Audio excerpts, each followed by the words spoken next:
যে ব্যক্তি নিজের পরিবারকে ঠকায়, নিজের পরিবারের পিছনে ধোঁকা দেয়, সে ব্যক্তি কখনো নিজে শান্তি ভোগ করতে পারে না, নিজে কোনো কাজ করে শান্তিও পাবে না।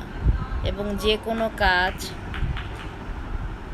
করতে গেলে পরিবারের দোয়া লাগে, আর পরিবারের দোয়াটা তখনই লাগে যখন পরিবারকে আপনি ধোঁকা না দেন, মিথ্যা না বলেন, পরিবারকে ভালোবাসেন, মন থেকে ভালোবাসেন, পরিবারকে কষ্ট না দেন, তখনই পরিবার আপনার জন্য দোয়া দোয়া দোয়া করবে।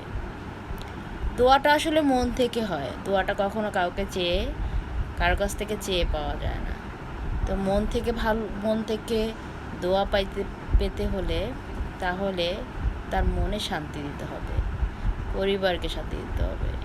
একটি মানুষ উন্নতির দিক থেকে তার পরিবারের দোয়াটা হচ্ছে যৌক্তিক, এটা হাদিসেই আছে।